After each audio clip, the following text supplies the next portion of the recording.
उपन्यास रंगभूमि अध्याय 7। संध्या हो गई थी, किंतु फागुन लगने पर भी सर्दी के मारे हाथ पांव अकड़ते थे। ठंडी हवा के झोंके शरीर की हड्डियों में चुभे जाते थे। जाड़ा इंद्र की मदद पाकर फिर अपनी बिखरी हुई शक्तियों का संचय कर रहा था और प्राण प्रण से समय चक्र को पलट देना चाहता था। बादल भी थे, बूंदें भी थी, ठंडी हवा भी थी, कोहरा भी था। इतनी विभिन्न शक्तियों के मुकाबले में ऋतुराज की एक न चलती। लोग लिहाफ में यूं मुंह छिपाए हुए थे जैसे चूहे बिलों में से झांकते हैं। दुकानदार अंगीठियों के सामने बैठे हाथ सेकते थे। पैसों के सौदे नहीं, मुरव्वत के सौदे बेचते थे।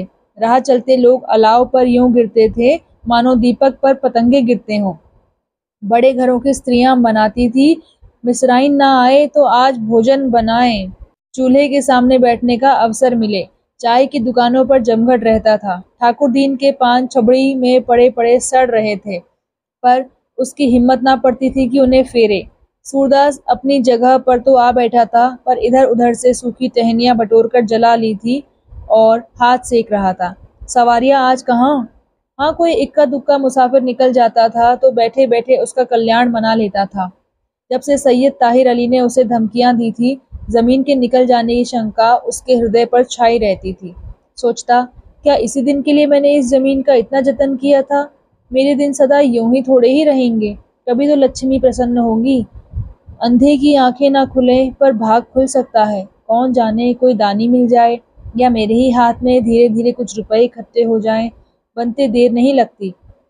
यही अभिलाषा थी कि यहाँ एक कुआं और एक छोटा सा मंदिर बनवा देता।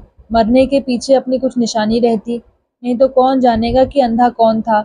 पिसनहारी ने कुआं खुदवाया था, आज तक उसका नाम चलता है। झक्कड़ साई ने बावली बनवाई थी, आज तक झक्कड़ की बावली मशहूर है।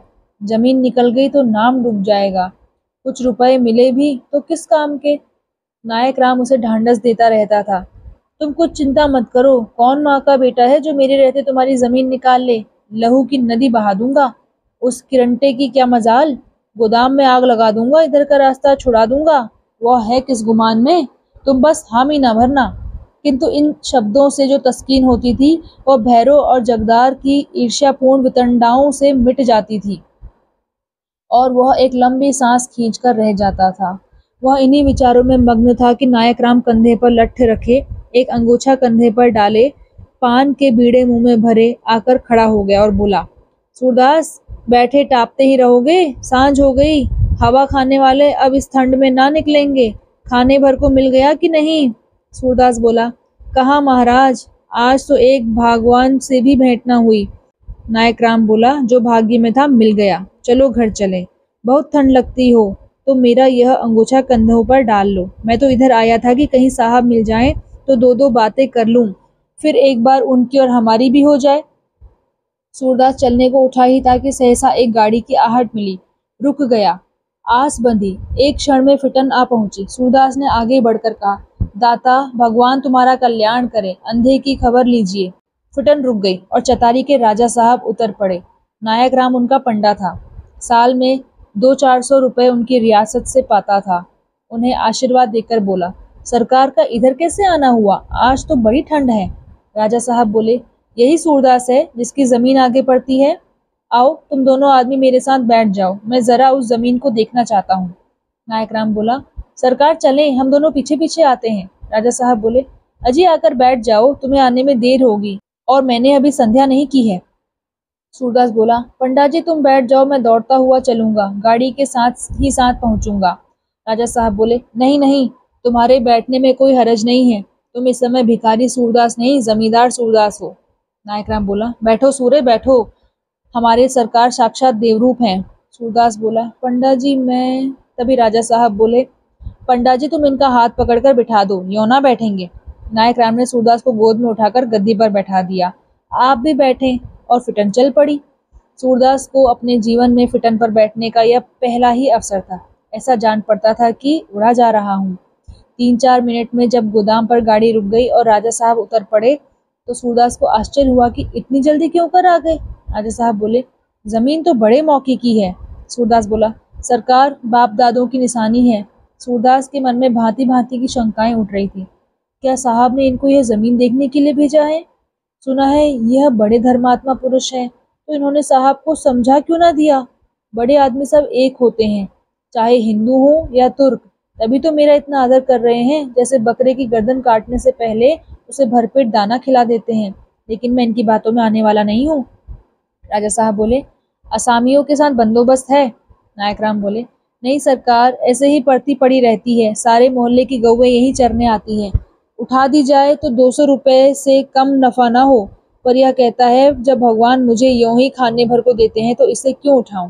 राजा साहब बोले, अच्छा, तो सूरदास दान लेता ही नहीं, देता भी है? ऐसे प्राणियों के दर्शन ही से पुण्य होता है। नायक राम की निगाह में सूरदास का इतना आदर कभी ना हुआ था। बोले, हुजूर, उस जन्म का कोई बड़ा भारी महात्मा है?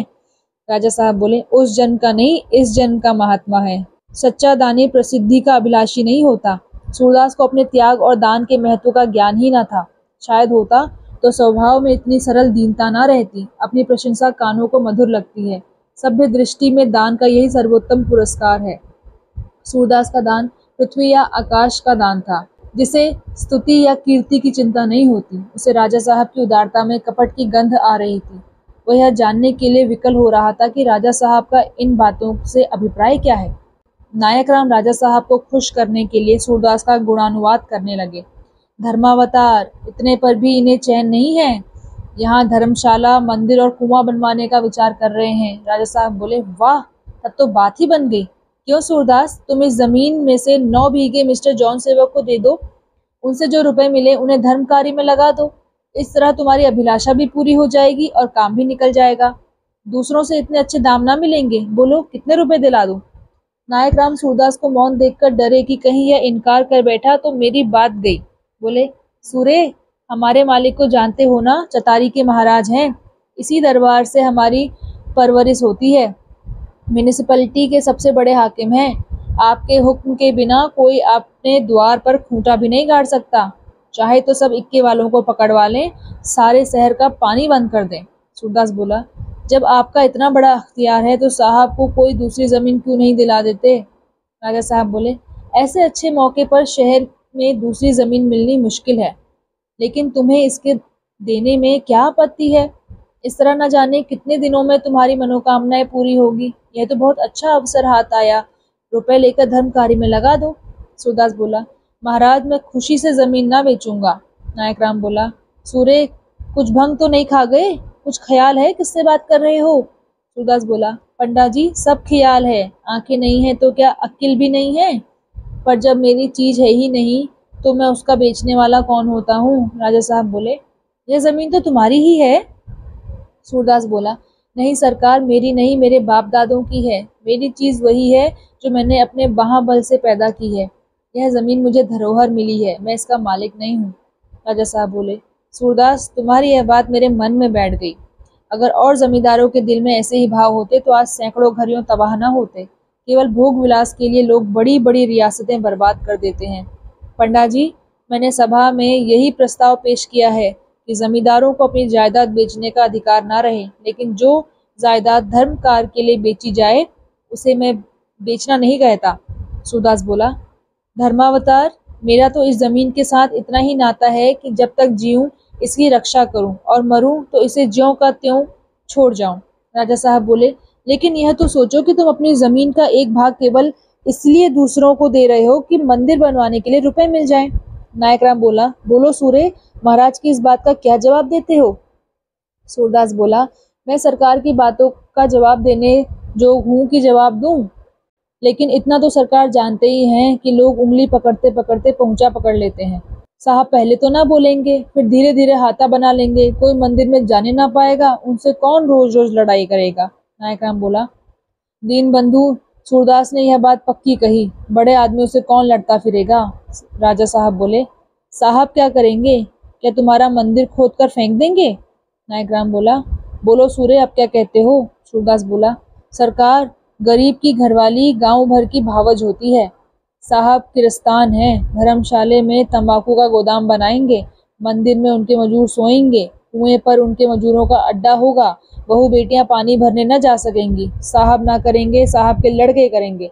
मेरे बाप दादों का नाम डूब जाएगा। सरकार, मुझे इस दलदल में ना फंसाइए। नायक राम बोला, धर्मावतार, सूरदास की बात मेरे मन में भी बैठती है। थोड़े दिनों में मंदिर, धर्मशाला, कुआं सब साहब का हो जाएगा, इसमें संदेह नहीं। राजा साहब बोले, अच्छा यह भी माना, लेकिन जरा यह भी तो सोचो कि इस कारखाने से लोगों को क्या फायदा होगा। हजारों मजदूर, मिस्त्री, मुंशी, बाबू, लोहार, बढ़ई आकर आबाद हो जाएंगे, एक अच्छी बस्ती हो जाएगी, बनियों की नई नई दुकानें खुल जाएंगी, आसपास के किसानों को अपनी शाक भाजी लेकर शहर न जाना पड़ेगा, यही खरीदाम दाम मिल जाएंगे। कुंजड़े, खटिक, ग्वाले, धोबी, दर्जी सभी को लाभ होगा। क्या तुम इस पुण्य के भागी ना बनोगे? नायक राम बोला, अब बोलो सूरे, अब तो कुछ नहीं कहना है। हमारे सरकार की भलमनसी है कि तुमसे इतनी दलील कर रहे हैं। दूसरा हाकिम होता तो एक हुक्मनामे में सारी जमीन तुम्हारे हाथ से निकल जाती। सूरदास बोला, भैया इसीलिए ना लोग चाहते हैं कि हाकिम धर्मात्मा हो, नहीं तो क्या देखते नहीं है कि हाकिम लोग बिना डाम फूल सुअर के बात नहीं करते, उनके सामने खड़े होने का तो हिया भी नहीं होता, बातें कौन करता। इसीलिए तो मानते हैं कि हमारे राजों महाराजों का राज होता जो हमारा दुख दर्द सुनते। सरकार बहुत ठीक कहते हैं, मोहल्ले की रौनक जरूर बढ़ जाएगी, रोजगारी लोगों को फायदा भी खूब होगा, लेकिन जहाँ यह रौनक बढ़ेगी वहाँ ताड़ी शराब का भी तो प्रचार बढ़ जाएगा, कस्बियाँ भी तो आकर बस जाएंगी, परदेसी आदमी हमारी बहू बेटियों को घूरेंगे, कितना अधर्म होगा। देहात के किसान अपना काम छोड़कर मजूरी के लालच से दौड़ेंगे, यहाँ बुरी बुरी बातें सीखेंगे और अपने बुरे आचरण अपने गांव में फैलाएंगे। देहातों की लड़कियां बहुएं मजूरी करने आएंगी और यहाँ पैसे के लोभ में अपना धर्म बिगाड़ेंगी। यही रौनक शहरों में है, वही रौनक यहाँ हो जाएगी। भगवान न करे यहाँ वह रौनक हो। सरकार मुझे इस कुकर्म और अधर्म से बचाए, यह सारा पाप मेरे सिर पड़ेगा। नायक राम बोला, दीनबंधु, सूरदास बहुत पक्की बात कहता है। कलकत्ता, बम्बई, अहमदाबाद, कानपुर, आपके अकबाल से सभी जगह घुमाया हूँ, जजमान लोग बुलाते रहते हैं, जहाँ जहाँ कल कारखाने हैं वहाँ यही हाल देखा है। राजा साहब बोला, क्या बुराइयां तीर्थ स्थान में नहीं है? सूरदास बोला, सरकार उनका सुधार भी तो बड़े आदमियों के ही हाथ में है, जहाँ बुरी बातें पहले ही से हैं वहां से हटाने के बदले उन्हें और फैलाना तो ठीक नहीं है। राजा साहब बोले, ठीक कहते हो सूरदास, बहुत ठीक कहते हो, तुम जीते मैं हार गया। जिस वक्त मैंने साहब से इस जमीन को तय करा देने का वादा किया था ये बातें मेरे ध्यान में ना आई थी। अब तुम निश्चिंत हो जाओ, मैं साहब से कह दूंगा सूरदास अपनी जमीन नहीं देता। नायक राम देखो, सूरदास को किसी बात की तकलीफ ना होने पाए, अब मैं चलता हूँ। यह लो सूरदास, यह तुम्हारी इतनी दूर आने की मजूरी है।